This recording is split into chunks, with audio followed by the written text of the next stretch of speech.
bem-vindos a mais um Full HD Convida, um espaço reservado para você vir aqui e contar a sua história, falar sobre o seu negócio, seu produto, seu serviço, não importa. O lugar está aqui, reservado para você contar a sua história. E agora eu tenho como convidado aqui um cliente já aqui do nosso estúdio, que já grava os seus conteúdos e hoje ele está aqui para contar um pouco da história dele. Dr. Gustavo Sanches, ortopedista. Seja bem-vindo. Tudo bem? Obrigado pelo convite. Prazer a todos. É estranho, né? Entrevistar um amigo. Costume. Ou é bom, né? É Não é bom, mais mas é fácil. ruim. Gu, eu quero que você conte para quem está nos assistindo. A gente já fez um conteúdo de você falando um pouco sobre a sua formação, mas eu queria ir um pouco antes disso, do porquê que você escolheu a medicina. Tem alguém da sua família também é médico e te inspirou? Como é que foi essa história, você e a medicina?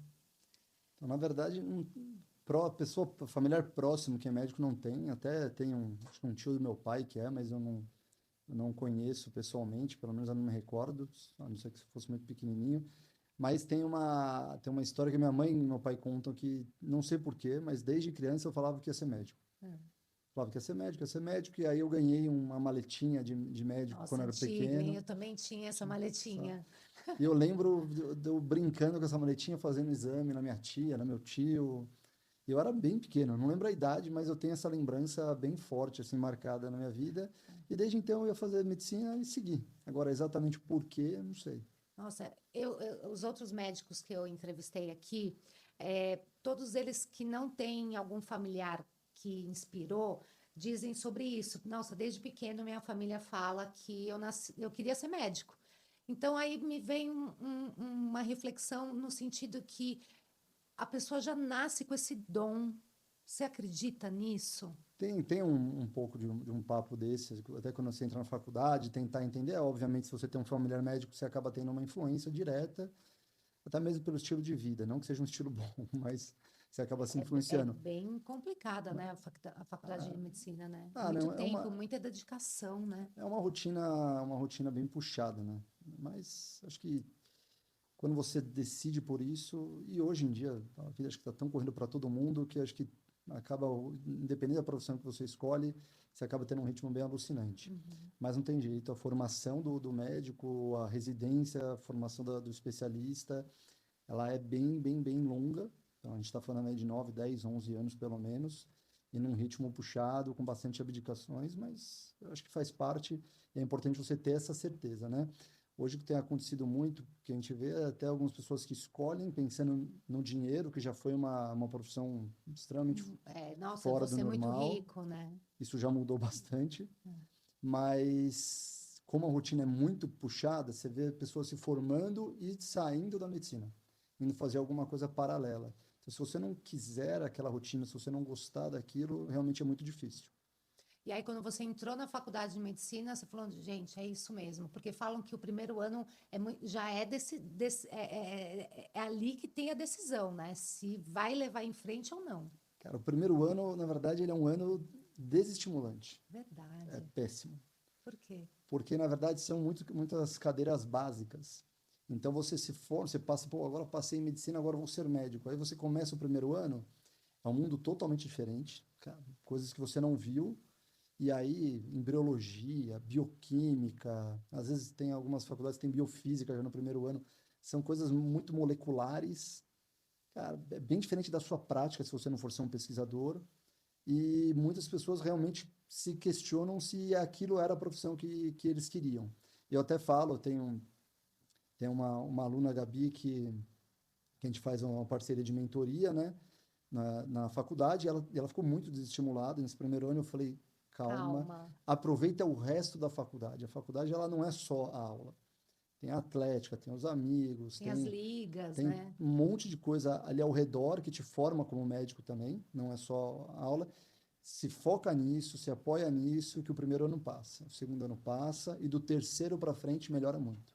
Melhora muito. Que aí você realmente vai começando a chegar próximo do paciente, você vai chegando próximo das áreas clínicas, e aí realmente você começa a exercer ali algo próximo à medicina. Ah, você faz essa parte de mentoria também com estudantes de medicina. Eu faço parte de um projeto ali da Escola Paulista de Medicina, eles têm um projeto que chama Semear, então alunos. Hoje ele se ampliou. Começou com alunos que eram com mais dificuldade financeira, que tinham uma dificuldade de apoio, vinham para São Paulo com diversos dificuldades, e aí acabava tendo esse problema aí de se encontrar na faculdade, e a gente participava, diversos professores, são muitos voluntários, e um projeto é tão legal que foi aberto para todos os alunos que se interessarem, aí você pode ter um mentor, uma mentoranda, ou um mentorando, fazendo parte, conversando, tomando café, trocando ideia. É legal, porque você tem diversas dúvidas ali naquela época. Eu lembro que eu participei de um projeto desse que não era muito difundido,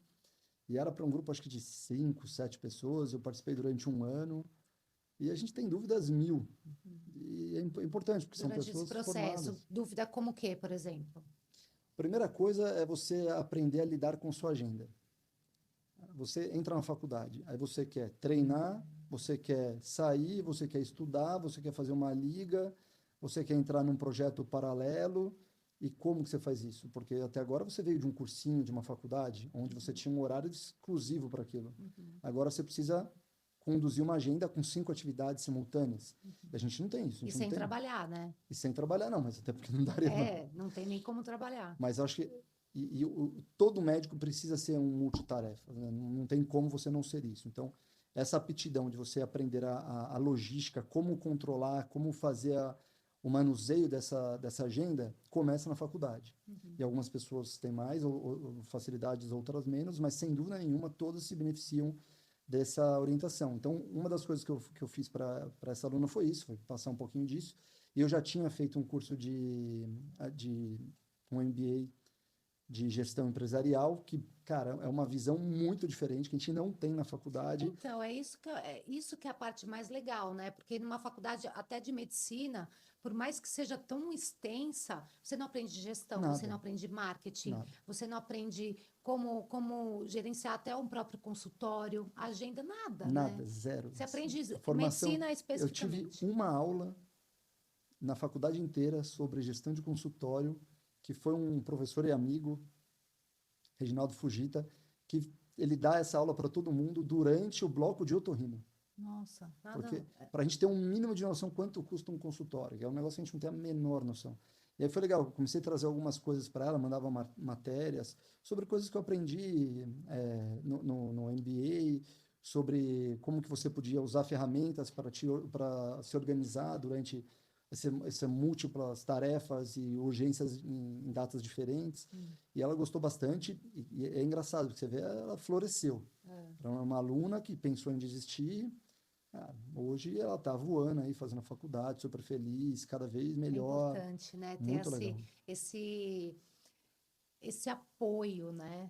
Durante a faculdade, porque de fato você fica meio perdido, né? Tanta coisa acontecendo ao mesmo tempo que você fica perdido. Mas durante a sua faculdade, quando que você entendeu? Porque você não sabia o que você ia fazer, você sabia que você queria ser médico, mas você não tinha ideia de qual É especialidade isso. você ia atuar. Quando que veio a ortopedia na sua vida? Então, isso é curioso, porque realmente você entra na faculdade, alguns já têm, mas geralmente quem já tem, normalmente é porque tem algum familiar já na área. No meu caso eu não tinha, então eu não tinha ideia. Meu primeiro contato com ortopedia, não é propriamente ortopedia, mas durante a anatomia que a gente tem no primeiro ano, eu gostei muito dessa parte musculoesquelética, mas muito mesmo, assim, foi algo que me chamou a atenção. Mas até aí ficou guardado ali na caixinha, nada demais. Aí no terceiro ano de novo tive anatomia de dissecção. E eu escolhi fazer a parte da dissecção musculoesquelética, enquanto algumas pessoas foram para a parte abdominal, tal, eu fiquei no musculoesquelético e foi de forma ali que foi natural, foi uma decisão natural, não sei por que exatamente. E eu acompanhei esse professor que eu falei que é meu amigo Reginaldo Fujita, eu acompanhei ele desde o quarto ano até o final do sexto ano. Foram quase 3 anos auxiliando ele em cirurgias de cabeça e pescoço, otorrino, e eu gostei muito dessa área, gostei muito mesmo, e eu fiquei na dúvida Entre entre otorrino otorrino e e ortopedia. ortopedia. E eu tinha vários amigos fazendo ortopedia, eu gostava muito dessa parte. Eu estava de plantão na neurologia, que não é para mim. Eu fugia e eu ia para ortopedia para ver esses amigos, para fazer um procedimento, às vezes deixava fazer uma imobilização, passar uma tração esquelética, e eu estava em outro bloco, mas eu adorava aquilo. Então, aquilo já Os começava a me sinais, chamar. haverá sinais. Exato. E durante a cirurgia com esse meu professor, ele deixava eu fazer uma parte que era uma parte de quebrar o osso nasal. Ele me dava um martelo e eu quebrava. E aí, quando eu fui falar para ele que eu decidi por ortopedia, ele falou: eu sabia. A hora que você quebrava O o nariz, osso, o olho seu olho brilhava. brilhava. Aquela hora eu já sabia que você me escolheu também. Ah, E é verdade, cara. Foi, eu acho que a melhor escolha que eu pude fazer na minha vida. Encaixou com o meu perfil, encaixou os meus gostos. Eu sou extremamente apaixonado por ortopedia. E aí depois fui desenvolvendo essa parte do trauma. olha, quem assistiu os outros episódios pôde ver o quanto é complicada essa parte de estudar a medicina, né? Quem não assistiu, saiba que assim, não é só a medicina ali, os 6 anos. Depois tem mais 2 anos de cirurgia geral, é isso? Na ortopedia, você faz 3 anos de ortopedia. Hum, E aí você normalmente faz mais um quarto ou quinto ano de umas. mas, A gente fala que subespecialização, mas na verdade é um foco em área. Então ah, você se focaliza numa área ali que a gente não pode falar subespecialização, ah. mas você acaba dando um enfoque melhor numa área. Durante essa época que você já estava ali fazendo residência em ortopedia, você tem lembrança do caso assim que você atendeu que foi mais punk, assim, do tipo, nossa, não acredito que eu vou fazer isso. Assim, é muito difícil selecionar um, né? Eu tenho várias lembranças de casos graves, normalmente são grandes emergências, então pacientes com amputação traumática ali, que perdeu a perna, Meu ou Deus. perdeu a amputação da coxa, acidentes muito graves. E aquele atendimento, isso era uma coisa que me motivava. Essa emergência, esse caso grave, sempre me despertou. Ah, Eu olhava aquilo e falava, cara, você que gosta legal. de desafio. Cara, eu ficava agora, semana passada, que eu até postei lá uma redução do cotovelo. Eu não era o sobreaviso do dia, só que eu sou coordenador do pronto-socorro. Quando me falaram, ó, a gente não está conseguindo reduzir um cotovelo. Eu adoro esses procedimentos de emergência. Eu falei, não, peraí, deixa eu ver. Minha esposa está voltando do plantão, antes do almoço do aniversário da minha sogra, eu dou um pulo aí e ajudo. Ah, Cara, é é meu, motivador. é motivador. Aquilo Ah, ali, eu até falo, pô, quando acontece isso comigo, parece que eu fico colorido. nossa, Acabo o procedimento, cara, eu ganho vida. imagino. Então, aconteceu aquilo, eu falei, pô, preciso ir lá, preciso reduzir esse cotovelo. E Ah, foi super difícil, mas a mas gente deu certo. O contou que com a que é ajuda, deu reduzir o certo. cotovelo, assim, só para quem, né? É que toda articulação, ela encaixa, Ah, ela funciona de uma forma encaixada. ah, Quando você tem um trauma mais grave, essa articulação ela pode sair do lugar, ou quebrando, ou não quebrando, como foi esse caso. Quando não quebra e sai do lugar, você precisa colocar no lugar, mas tem toda a musculatura, os ligamentos, a parte de cápsula, que atrapalha a redução. E era um paciente que ele foi, durante 45 anos, metalúrgico. putz, Então, ele tinha um braço bem bem forte, musculoso. bem musculoso, e depois até o sobrinho dele falou que ele continua puxando, fazendo musculação todo dia com peso absurdo. Ah, Isso traz uma dificuldade absurda pra gente, para reduzir. olha, Porque que você luta contra importante. ele. Ele tem É. dor, a hora que ele tem dor, ele contrai. Ah. Então a gente precisou, inclusive, sedar esse paciente. Esse paciente a gente não conseguiu reduzir sem a sedação. Mas foi um caso desafiador aí. Que nada mais é que colocar, É, colocar o cotovelo no é que lugar. parece fácil quando fala isso. Não, mas pra gente que não entende, é isso, Mas colocar é o isso. cotovelo no É isso, é lugar. colocar o cotovelo Aquilo no que a lugar. gente vê no filme, que o ombro está deslocado e Isso. bate assim, coloca no lugar. É que o filme No filme é Exato. incrível, né? Ele entra no lugar, fica tudo bem, não sente dor, É né? isso. Parece que a pessoa revive, mas não é bem assim. A pessoa revive. Quando você coloca no lugar, muda a feição dessa pessoa. Porque ela está Verdade. morrendo de dor. Ela está com um membro ali que não consegue se movimentar, morrendo de dor. Você coloca no lugar, a sensação de alívio é quase que imediata. Claro que continua tendo dor, você teve Lógico, todo o procedimento. lógico. Mas é quase que imediato a feição de alívio. Hum. Eu tenho até uma história bem curiosa. Num hospital público que eu trabalhava, um hospital de chegavam uns traumas bem graves. E era um quadril, né? Fora do lugar. A gente estava com a tomografia quebrada. E aí ele ia sair para fazer uma tomografia de crânio em outro hospital. Só que o quadril fora do lugar. E a gente ia aí, vamos pôr no lugar, agora não vamos pôr, não vamos pôr. E ele estava urrando de dor, era um hospital público, então ele estava num salão que tinha um monte de paciente ao redor. Putz, isso piora ainda mais, E, né? e os pacientes olhando com aquela cara. Aí eu falei, meu amigo, vamos colocar no lugar. E eu lembro que a hora que a gente posicionou ele, a gente começou a fazer a tração, ele começou a gritar. Ah, E eu me lembro de olhar um paciente, que o paciente ele fechou o olho. Assim.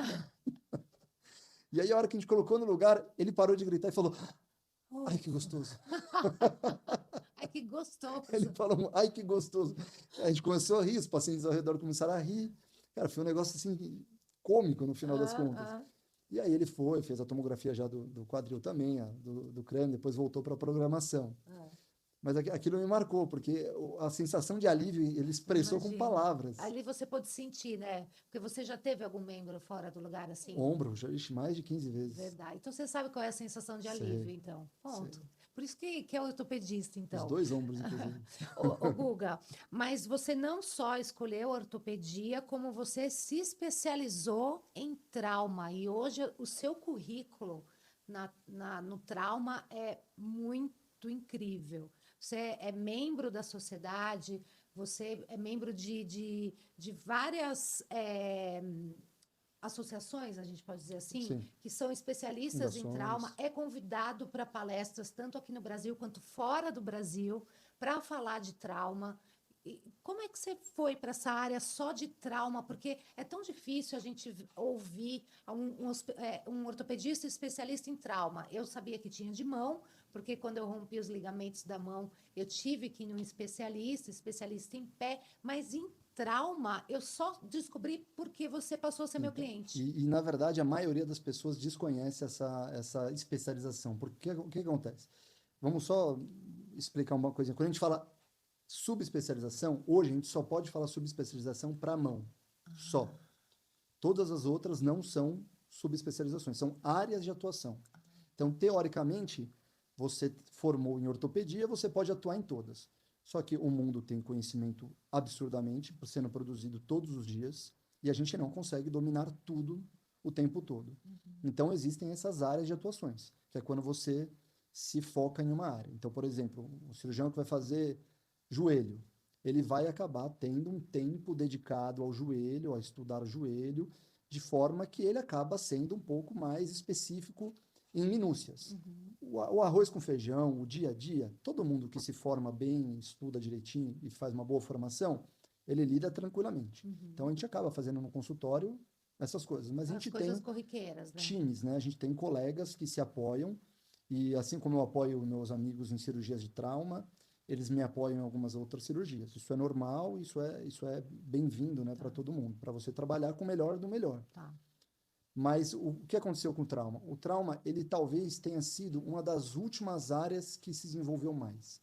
Então, todo mundo que faz ortopedia, a própria formação é ortopedia e traumatologia. Uhum, Então, teoricamente, você tem uma formação em traumatologia. uhum. Só que o trauma, ele se desenvolveu tanto nos últimos 10, 20 anos, mas tanto que mudou. Não tem jeito. Você não consegue, em 3 anos, com o tempo que você passa no trauma, sair um cirurgião completo de trauma. Eu digo mais.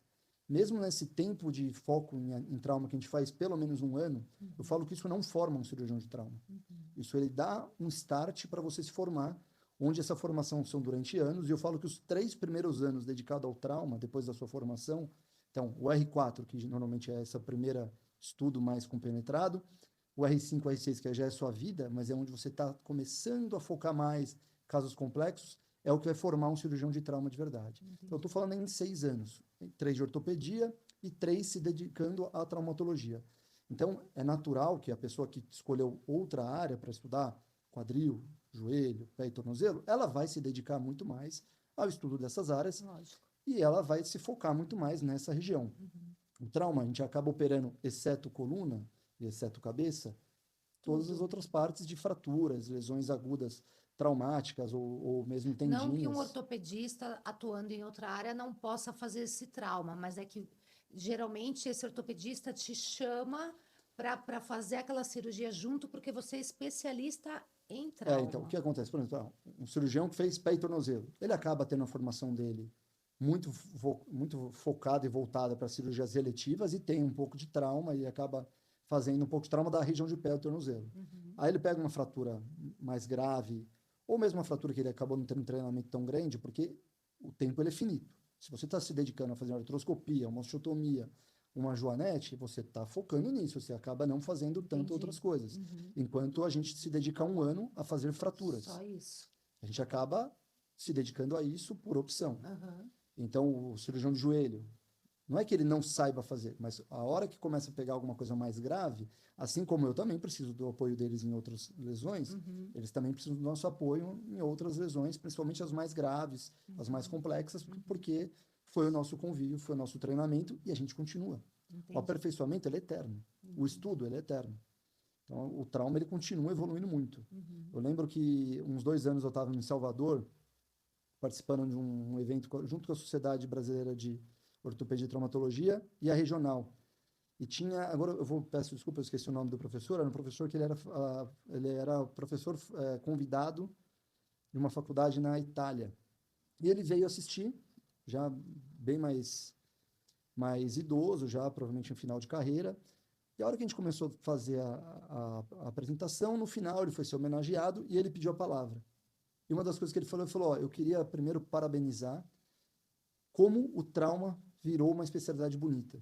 Acho que eu nunca tinha visto uma especialidade desenvolver tanto, mudar tanto de como ela era e como ela ficou hoje. Pô, a gente está falando isso de um cara que viveu a Que ortopedia, a tem evolução nome, toda da né? ortopedia, e ele falando com orgulho do que ele estava vendo, ele falou, cara, virou uma especialidade maravilhosa o trauma. E é assim que eu vejo.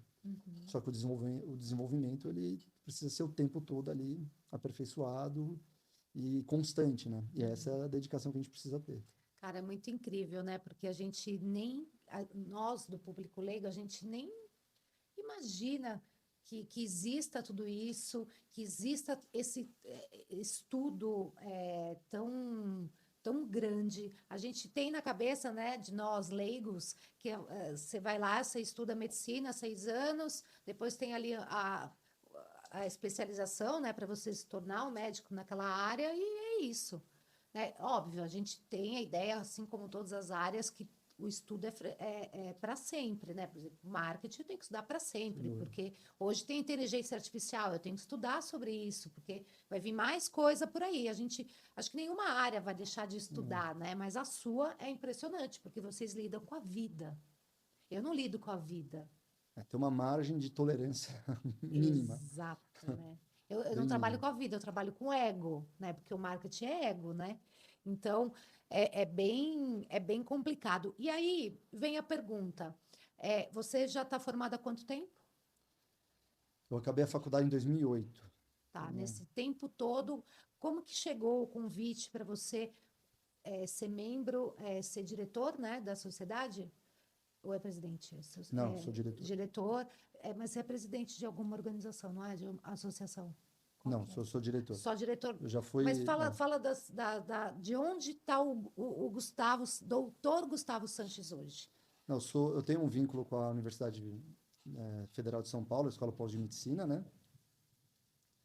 E aí esse vínculo te traz naturalmente Mas relacionamentos. como que chegou esse convite? Então, aí o fato de eu ser do grupo, existe essa diretoria da sociedade e a cada ano um dos diretores ele sai e entram novos. Tá. E aí me convidaram para participar. A gente faz uma eleição, isso é feito durante o Ah, tem Congresso uma Brasileiro. eleição, que E aí legal. me convidaram para participar de uma chapa. Eu topei. E aí a gente foi eleito, aí desde então eu comecei a fazer parte. Isso anualmente é feita uma nova eleição, e Você pode ser reeleito também. aí a gente é reeleito ou não. Até Legal. hoje sempre foi reeleito, felizmente. É, E aí o projeto é você ficar pelo menos 7 anos nessa diretoria, o que eu acho sensacional. tá. Porque não é um projeto a curto prazo. Ao mesmo tempo, se você for pensar, é uma dedicação que você faz gratuita, você dedica seu tempo, você para de trabalhar, você deixa de ver sua família para ir numa reunião, para organizar um congresso, para organizar uma atividade, só que você também aprende muito. E o fato de ser 7 anos é pesado, porque são 7 anos da sua vida se dedicando a alguma coisa, só que são 7 anos de aprendizado.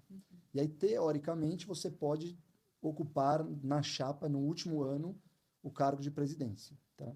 Isso não é garantido. Todo ano tem uma eleição, tá? Mas existe um planejamento para isso que eu acho sensacional. Porque você coloca uma pessoa para ser presidente que veio se preparando para isso. Durante 7 Então, anos. eu acho que é algo, uma organização muito boa feita pela Sociedade Brasileira de Trauma. E a gente vai aprendendo muito. Eu estou indo para o meu quarto ano, a gente foi eleito novamente esse ano, estou indo para o meu quarto ano, entrou um novo membro na chapa, e a gente vai trocando muita experiência, são pessoas de diversas idades, diversas regiões do país. Eu acho que é muito legal, isso é muito legal, você É uma aprende muitas coisas. troca, né? Uma troca muito imensa, né? E focado em melhorar o trauma. Quando a gente fala do trauma, você pode estar trabalhando num grande hospital em São Paulo, com vários recursos, só que a sociedade ela representa inclusive o médico também que trabalha no interior de um estado distante, num hospital público.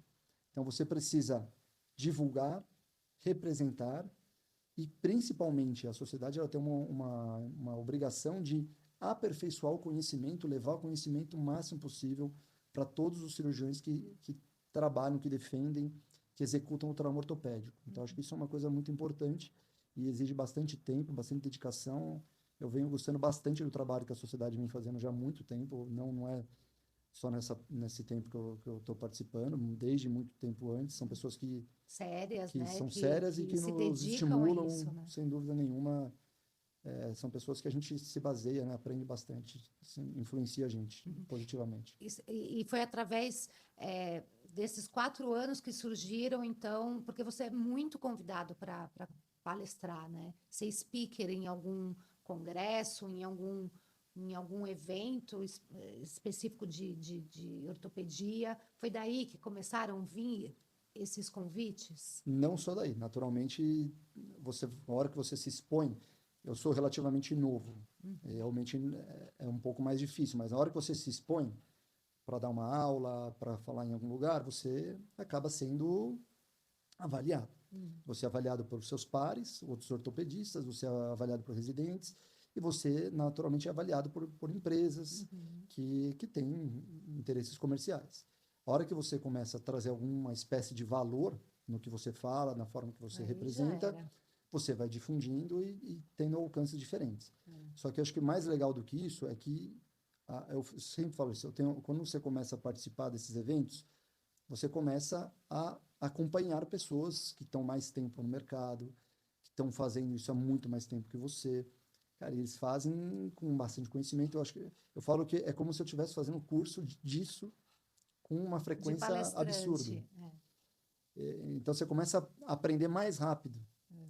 Acho que é uma experiência, uma oportunidade que eu valorizo demais. Eu gosto muito de fazer isso, mas eu valorizo muito esse contato que eu tenho com essas pessoas, Outros com essas mentes palestrantes, né? brilhantes que nos estimulam. E é muito complicado fazer uma palestra lá fora, não só por conta do inglês, né? Mas porque ali todo mundo não te conhece, ou alguns conhecem. Mas como que é? É muito diferente da palestra lá fora? Em inglês, eu só fiz uma apresentação, não era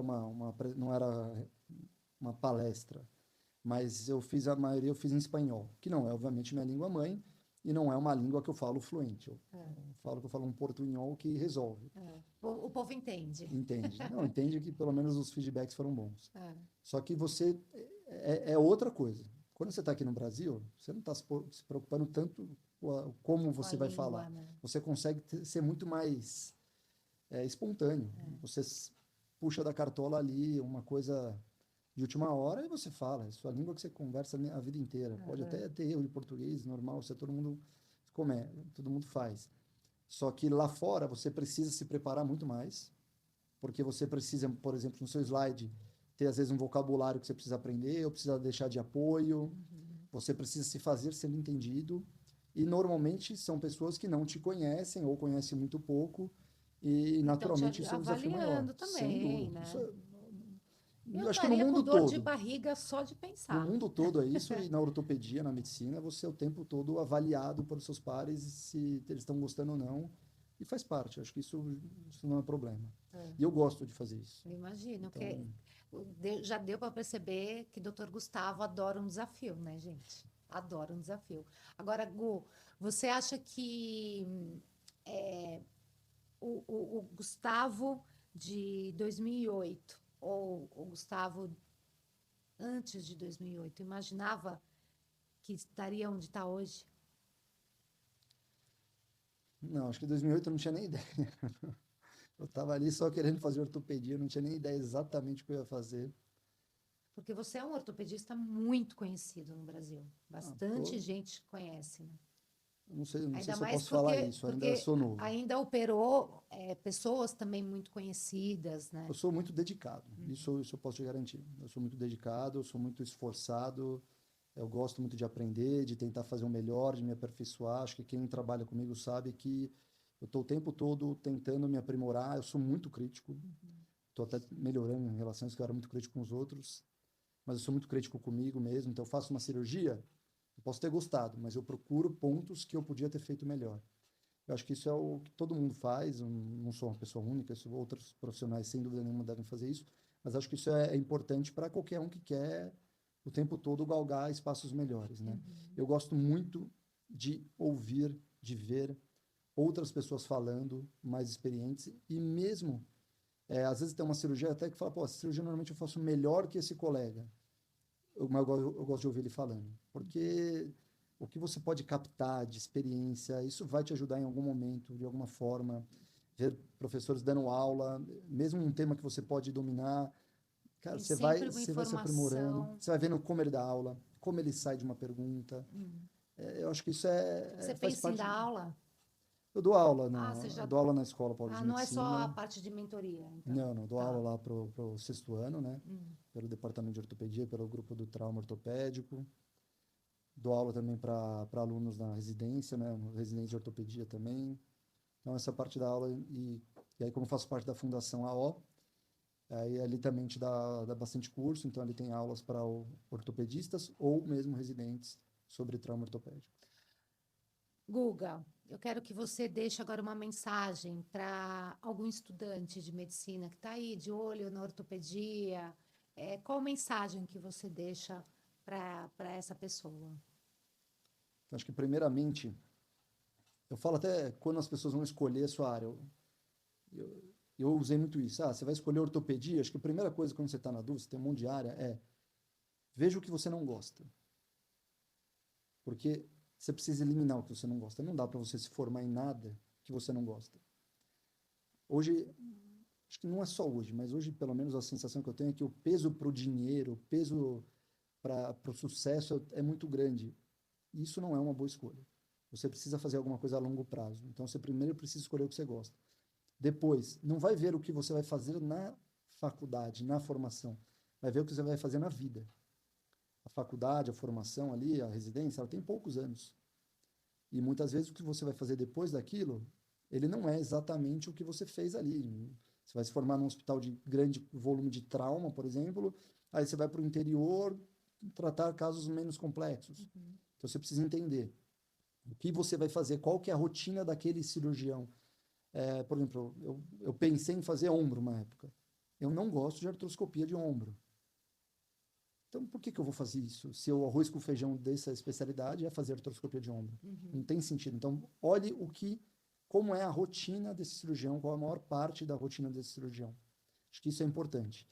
E o que eu tenho para falar, eu falo isso para os alunos, para os residentes que fazem a especialização de trauma com a gente lá na Escola Paulista, o trauma é uma área maravilhosa e ela é uma área de demanda espontânea. As pessoas, elas continuam se quebrando, cada vez mais pessoas, traumas de maior energia.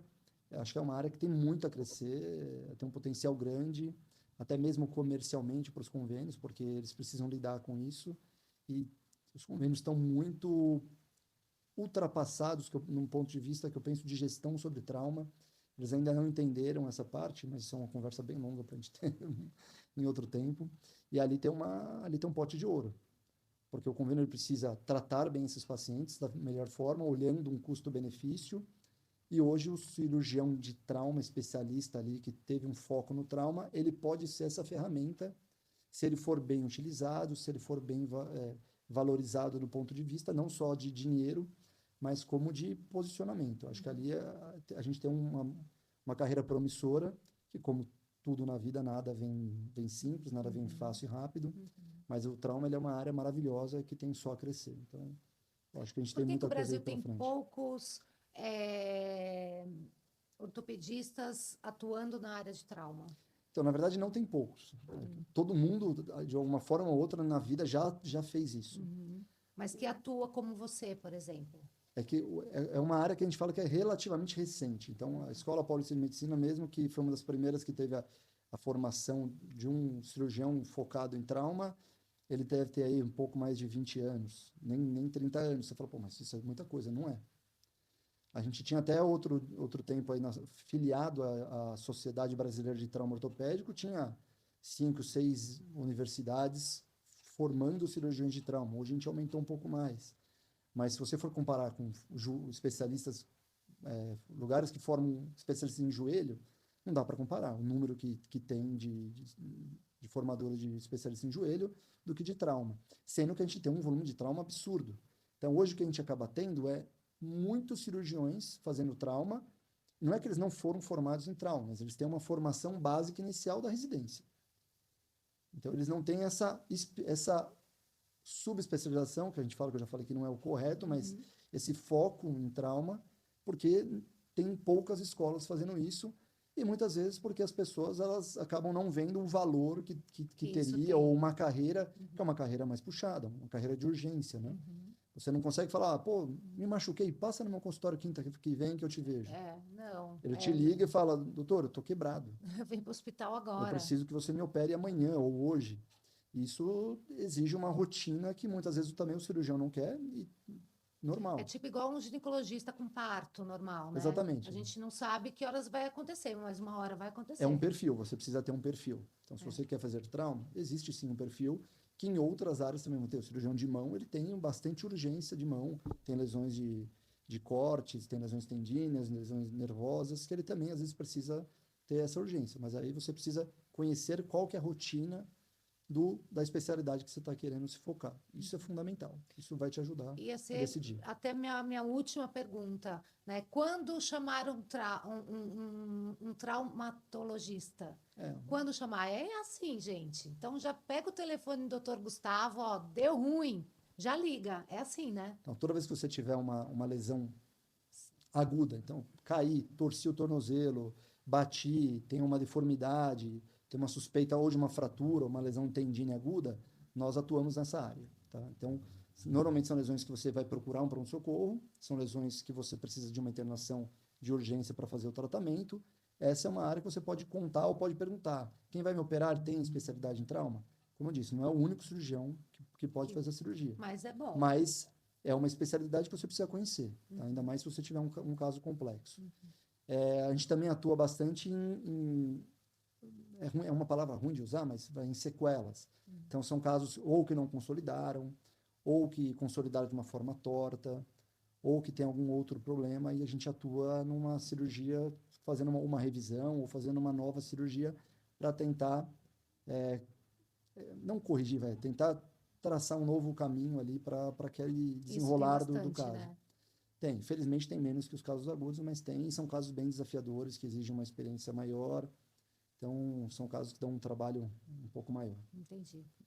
Guga, foi um prazer conhecer um pouco mais a sua história. Eu acho que a gente pode marcar outras vezes de bater esse papo. Tanto você falou de convênio, eu achei importante, né, ter essa palavra, porque não é só o ortopedista, né, que sofre sobre isso. São todas as especialidades reclamam muito, né, da atuação do convênio hoje. A gente paga caro, né, e vocês ganham pouco. Eu gosto de falar de mercado de saúde. O convênio, ele é um player. Ele é um player do mercado de saúde. O mercado de saúde, ele está tentando se organizar, mas... Falta muito. Falta muito. E tem que falar, eu quero que você fale de idoso, porque você também tem essa especialização, né, de cuidar dos idosos, e tem várias dicas importantes, mas não só para os idosos, para a gente, né, envelhecer com saúde, ter aquela prevenção para ter os ossos saudáveis também na terceira idade, porque a gente vai precisar, né, se a gente quiser levantar dessa cadeira aqui até os seus 90 anos com muita facilidade, a gente precisa dessas dicas que são importantes, né? Porque, afinal de contas, sem essa saúde, a gente não levanta mais, né? A ortopedia, ela é dita como uma área não vital, né? Mas, na verdade, para que você tem vitalidade se você não consegue se locomover? Então, o movimento é vida. É verdade, é verdade.